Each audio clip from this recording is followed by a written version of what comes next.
Eu sou Patrícia Zamberlan, sou nutricionista do Instituto da Criança do Hospital das Clínicas da Faculdade de Medicina da USP e vou falar um pouco sobre triagem nutricional e avaliação nutricional em pediatria e a importância dessa ferramenta na avaliação das crianças, sejam elas saudáveis e principalmente doentes no âmbito hospitalar.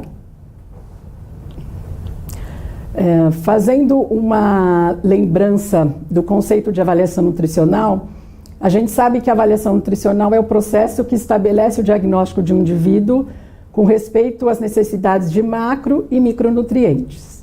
Na verdade, a avaliação nutricional ela vai avaliar o estado nutricional. E o que é o estado nutricional? O estado nutricional é o reflexo do equilíbrio entre aquilo que a gente ingere e o consumo de energia de macro e micronutrientes que a gente precisa para manter as nossas funções vitais durante o dia. Sempre que existir algum fator que interfira em qualquer uma dessas etapas, o indivíduo corre um risco de entrar numa condição de desnutrição.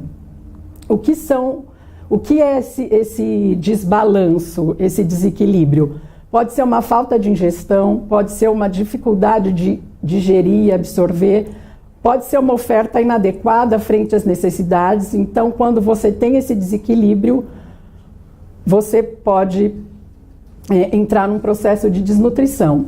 A desnutrição, por sua vez, ela é definida como um estado mórbido, secundário à deficiência ou excesso de um ou mais nutrientes essenciais. Portanto, desnutrição é um inadequado estado nutricional quando comparado a um determinado referencial. E aí a gente lembra que desnutrição não é só para menos, desnutrição não é a subnutrição que a gente está acostumada, a malnutrition. O obeso, ele também é um indivíduo desnutrido. Então, a terminologia correta é desnutrição para o indivíduo, para a situação de distrofia, aquele indivíduo que destoa do referencial esperado para a população de mesmo sexo e idade, e subnutrição está relacionado ao déficit, enquanto a hipernutrição está relacionada ao excesso, como no caso da obesidade. Para avaliação nutricional, a gente requer inúmeras ferramentas e a gente tem como objetivo na avaliação nutricional, primeiro, realizar o diagnóstico nutricional. Depois, estabelecer um prognóstico. Hoje, muitos estudiosos, a literatura tem procurado muito indicadores nutricionais que tracem um prognóstico de gravidade, de mortalidade, um prognóstico de sobrevivência de pacientes em âmbito hospitalar. Então, a avaliação nutricional não só para a gente estabelecer a condição nutricional, mas também para a gente tentar fazer um prognóstico desse paciente durante a internação. Direcionar o tipo de terapia nutricional é extremamente importante, porque a partir da avaliação nutricional é que a gente direciona e vai estabelecer qual é a terapia nutricional que vai ser instituída para esse paciente. Monitorizar, porque, óbvio, não tem como a gente instituir uma terapia nutricional e não monitorizar, então a monitorização é extremamente importante, a avaliação nutricional é uma ferramenta que auxilia muito nisso. E, mais do que tudo, hoje a avaliação nutricional tem como um dos objetivos principais identificar o indivíduo que apresenta um risco nutricional. Lembrando que risco nutricional é uma coisa, estado nutricional, diagnóstico nutricional é outra coisa. A gente pode ter um paciente que tem um estado de eutrofia e que apresenta um enorme risco nutricional. Então, a avaliação nutricional ela também vai nos ajudar na identificação do risco nutricional. E através das etapas, principalmente pela história clínica e alimentação, além do exame físico, que a partir daí a gente consegue fazer a triagem nutricional, lembrando que a história clínica atual e pregressa, assim como a história atual e pregressa da alimentação são extremamente importantes. Associado ao exame físico, vai constituir o que a gente chama de triagem nutricional. Além disso, a gente tem uma avaliação mais objetiva, que é a antropometria, e os exames laboratoriais que podem ajudar também no fechamento do diagnóstico nutricional. A triagem nutricional, ela foi criada para que a gente consiga reconhecer o risco de subnutrição em indivíduos, para que então medidas de intervenção nutricional sejam instituídas de forma precoce, principalmente no âmbito hospitalar, evitando que o indivíduo deteriore seu estado nutricional durante a internação. Então, reconhecendo o risco de subnutrição que o indivíduo tem, é traçado um plano terapêutico nutricional para ele, onde normalmente vai ser instituída uma terapia nutricional, seja por intermédio de uma complementação oral ou até mesmo por uma alimentação por intermédio de sondas. E a triagem nutricional, ela se tornou tão importante que hoje ela é reconhecida pelo Ministério da Saúde, que tornou a triagem nutricional obrigatória em todos os hospitais, obviamente, que atendem pacientes internados. Em pediatria, o que a gente tem de instrumento para triagem nutricional, em adultos a gente tem uma vasta gama de instrumentos de triagem nutricional. Em pediatria a gente dispõe de alguns, mas a nossa escolha no trabalho de área foi pelo Strong Kids, que se baseia num estudo holandês, em que a gente consegue, através de 4 perguntinhas básicas e através da impressão subjetiva que a gente tem olhando para o paciente, a gente consegue discriminar se esse paciente tem um alto risco, um baixo risco nutricional ou um médio risco nutricional. A vantagem do Strong Kids é que ele é um instrumento extremamente fácil de ser aplicado, então em 4 perguntinhas você consegue já determinar esse risco e imediatamente traçar a sua terapia nutricional. Então, crianças de alto e médio risco nutricional, ou seja, crianças que têm um risco nutricional, a gente já tem como base instituir uma terapia nutricional. E aí vai depender da questão da ingestão que essa criança apresenta, se vai ser possível uma complementação oral ou uma terapia nutricional por meio de sondas. Para crianças doentes e, digamos, crianças gravemente doentes, que são aquelas que estão internadas em unidades de terapia intensiva, não existe um score específico, existe esse exemplificado aqui para adulto, que é o Nutri-Score, que é um score que leva em consideração um fator inflamatório, que é a interleucina 6, mas ele não é aplicável para crianças. Então, para crianças, nessa condição de uma criança gravemente doente em terapia intensiva, nós não dispomos de uma ferramenta para a triagem nutricional. Então, na nossa rotina diária, nós continuamos trabalhando com o Strong Kids, inclusive nós apresentamos esse trabalho num Congresso Mundial de Terapia Intensiva Pediátrica, em que a gente avaliou 750 crianças e a gente viu que o Strong Kids foi uma ferramenta extremamente importante para a avaliação dessas crianças também. Então, apesar dos próprios criadores do Strong Kids não recomendarem o score para crianças gravemente doentes e nem para recém-nascidos, a gente utiliza na unidade de terapia intensiva pediátrica com um sucesso grande. Depois que a gente triou e detectou quais são os pacientes que apresentam um risco nutricional, ou seja, um risco para subnutrir durante o processo de internação, a gente vai para uma avaliação objetiva. E aí, dentre elas, a mais importante, sem dúvida, é a antropometria, que se refere à medida do tamanho da proporção do corpo humano e é um componente básico da avaliação do estado nutricional, especialmente em crianças, onde os dados antropométricos refletem tanto a condição de saúde como crescimento e desenvolvimento. Quando a gente fala de avaliação nutricional em pediatria, a gente não pode esquecer de uma particularidade, talvez a grande a grande característica dessa fase da infância, que é o crescimento. Crianças estão em fase de crescimento, então todo nosso plano terapêutico tem que ser voltado para que essa criança continue crescendo e se desenvolvendo, diferente do adulto, que a gente já não tem essa preocupação. E a antropometria tem essa facilidade, porque além de ser fácil de reproduzir, relativamente de baixo custo, ela requer somente um indicador e um ponto de corte, que é o referencial.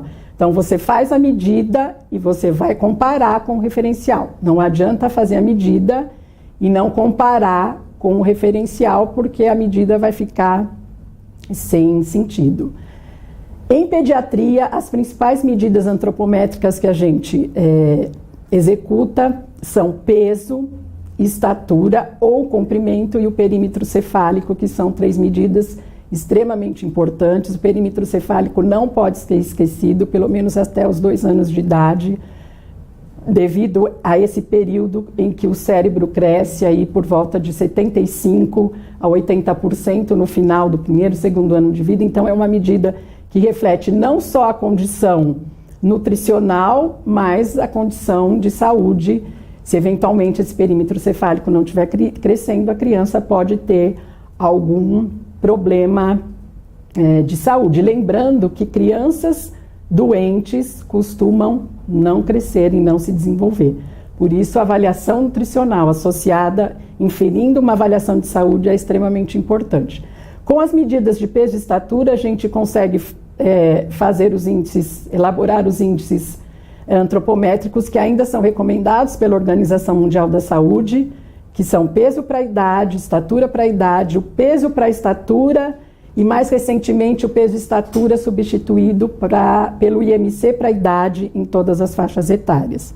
E a circunferência do braço e a dobra entram na questão da avaliação da composição corporal.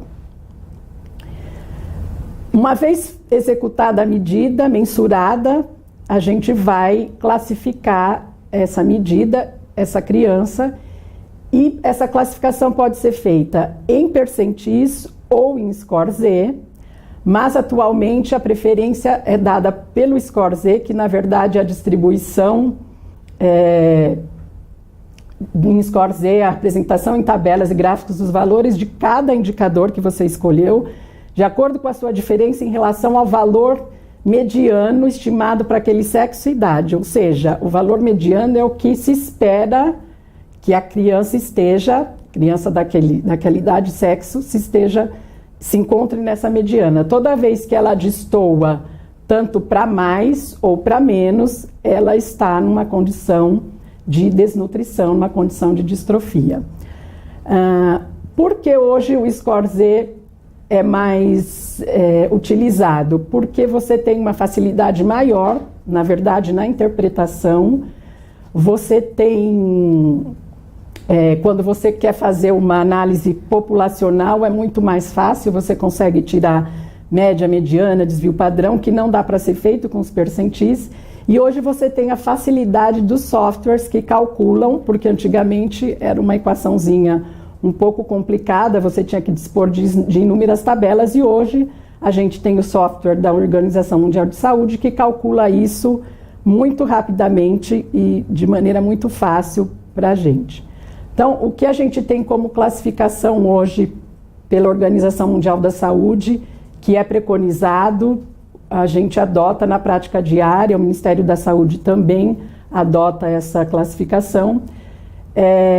A gente tem tabelas, seja em score Z, seja em percentis para a estatura, para a idade de crianças de 0 a 19 anos, e que aqui a gente vai descobrir se essa criança tem uma baixa estatura para a idade, uma muito baixa estatura para a idade, ou uma estatura adequada para a idade. A mesma coisa com o peso, só que nesse referencial da OMS a gente não tem peso para a idade para crianças maiores de 10 anos, porque obviamente para crianças nessa idade consideradas adolescentes, só o peso não vai refletir muita coisa, a gente tem que sempre associá-lo à estatura.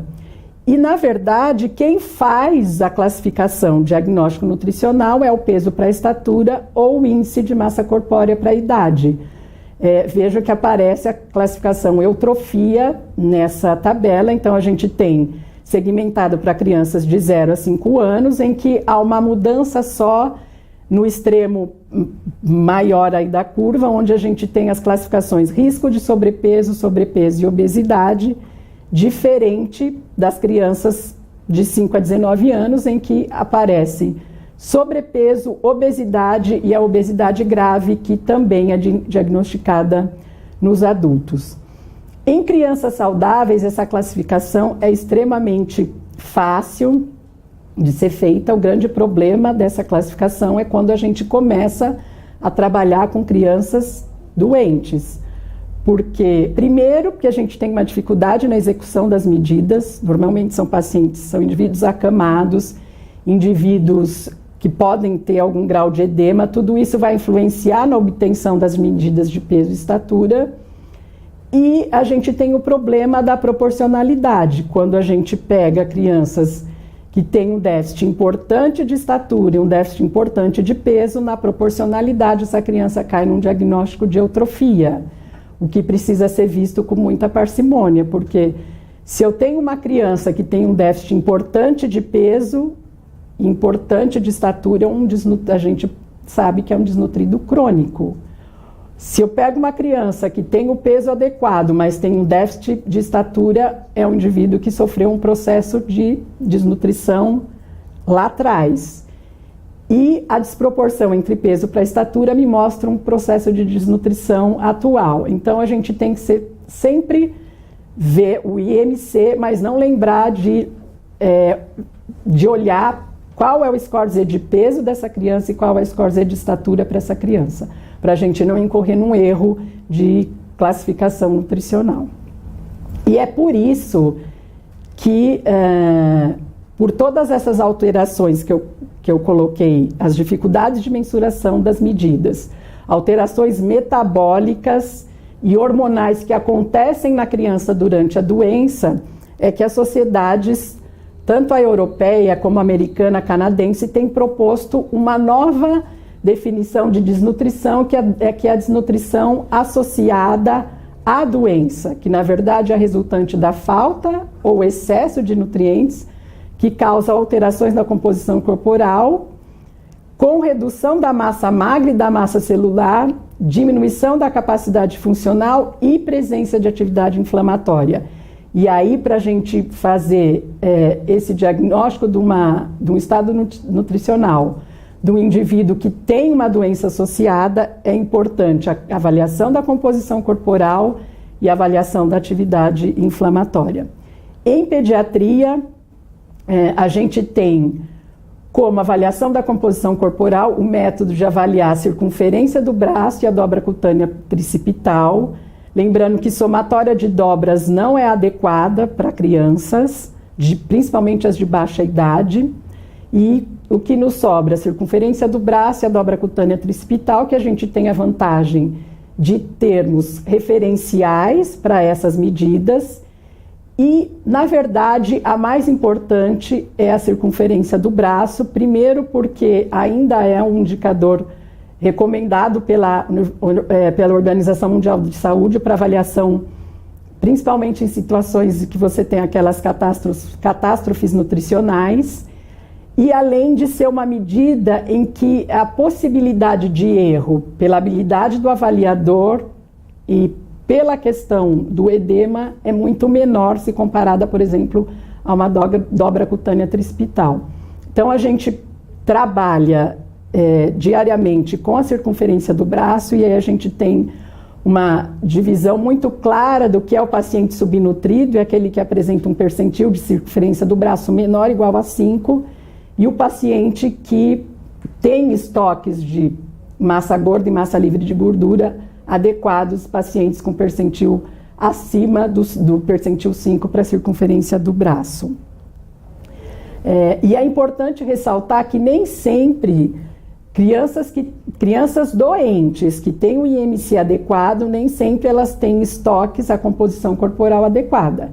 E é importante, isso é muito relatado na literatura, como esse estudo em que foram avaliados crianças portadoras de câncer, em que O autor encontrou subnutrição em quase 60% das crianças avaliadas pelas medidas do braço, contra apenas 17% de subnutrição quando ele usou o indicador peso para estatura. Então, em crianças doentes, nem sempre o IMC talvez seja o melhor indicador. E a gente mostrou isso também na nossa UTI pediátrica, em que se eu utilizar somente o peso para estatura, eu vou encontrar menos de 10% de pacientes subnutridos.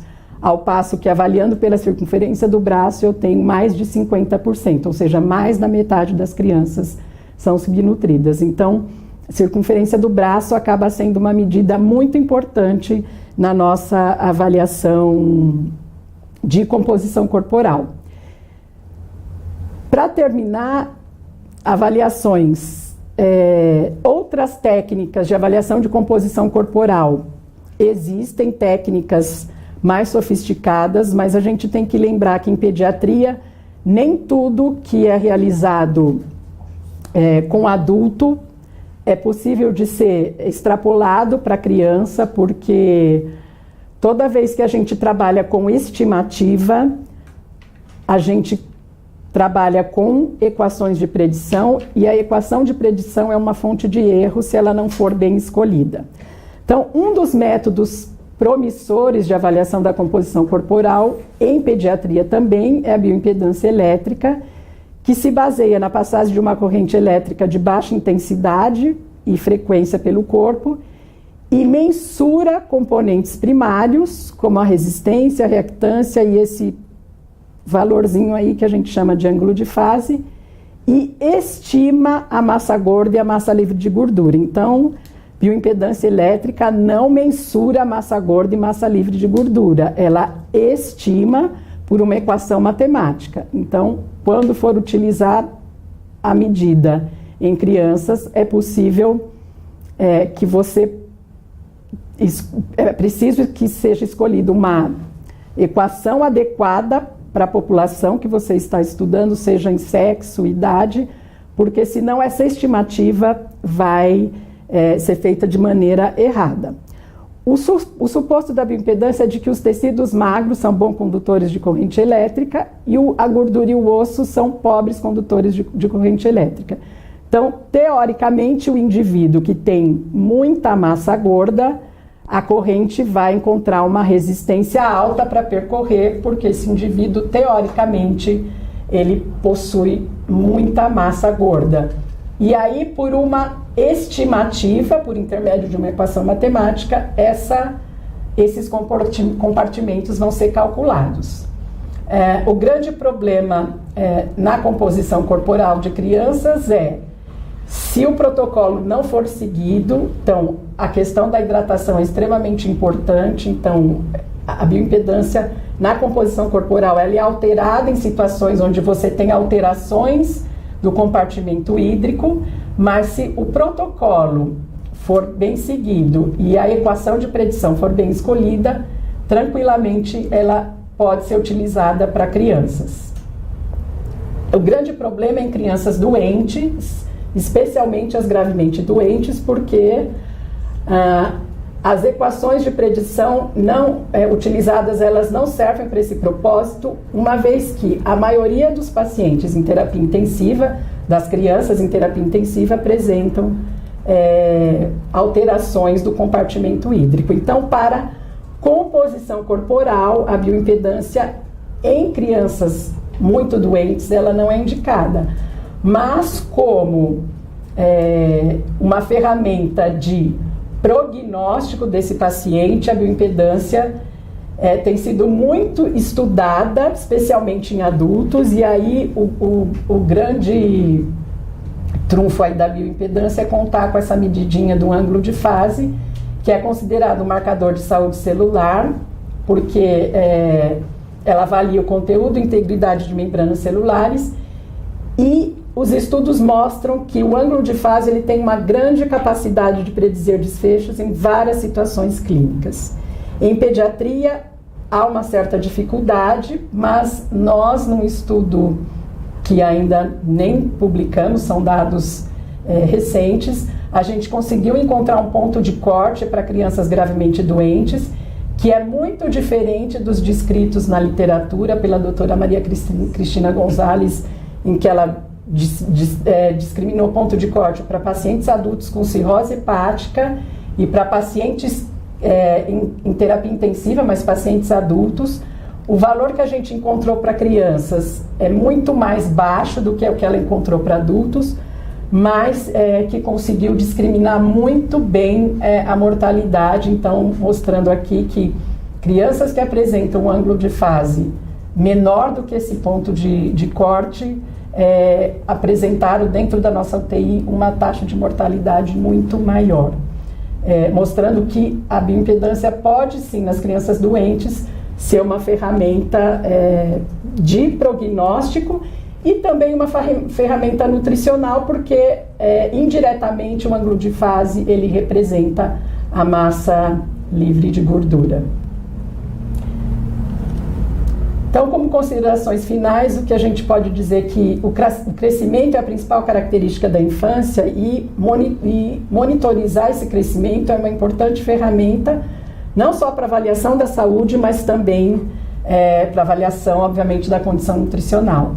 A avaliação nutricional, ela sempre tem que contemplar o máximo de ferramentas que a gente dispuser, seja exame físico, antropometria, história alimentar, determinações laboratoriais e, cada vez mais em pediatria, avaliação da composição corporal. Então, avaliando todos esses aspectos em conjunto, a gente vai chegar num diagnóstico nutricional mais preciso. E sempre lembrar que para o planejamento alimentar da criança e do adolescente devem ser considerados o diagnóstico nutricional, bem com suas recomendações, e se esse paciente apresenta um risco nutricional ou não. Muito obrigada. Patrícia, queria agradecer muito a sua presença nesse Nutrition Day Multi, que é uma iniciativa da Danone de levar realmente informações atualizadas e de profissionais de referência como você para todo o Brasil. Achei muito interessante o que você colocou sobre a questão da importância da avaliação nutricional para a determinação do estado nutricional dessa criança e para o estabelecimento de um suporte nutricional adequado. E a parte que você ressaltou de que essa criança está numa situação de doença, mas é uma criança que está em desenvolvimento. Então a gente não pode realmente esquecer disso, né? Então a gente tem que propiciar para a criança um suporte que permita o seu desenvolvimento de acordo com a sua faixa de desenvolvimento, sexo e considerando obviamente, né, a sua situação de doença naquele momento. Gostei muito também sobre a parte que você falou do uso da triagem na UTI. Como você mesma colocou, os autores de Strong Kids não posicionam, né, a triagem para isso, mas o ASPEN de 2017 agora traz essa colocação do quanto que seria interessante termos ferramentas específicas de triagem para esses pacientes também. E eu queria saber um pouquinho o que vocês tiveram aí de principais resultados com o uso de uma triagem dentro do ambiente de terapia intensiva. Então, o que a gente percebe é que o Strong Kids ele diagnostica muitas crianças como de médio risco nutricional. E a gente que está ali na prática diária, a gente sabe que é uma criança que tem um alto risco nutricional.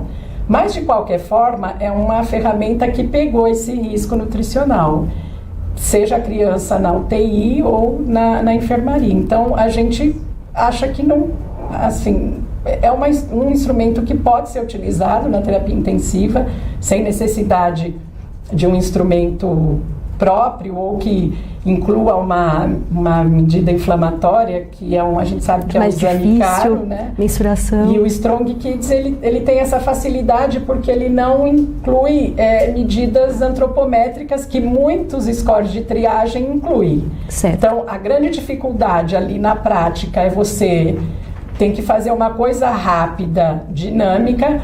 Se você não consegue avaliar o paciente de forma objetiva, como é que você vai ter peso e estatura para colocar no score de triagem? É uma forma de trazer uma fotografia daquele momento, né? Então, para ajudar a ter um norte para traçar a estratégia terapêutica em termos nutricionais para essa criança, né?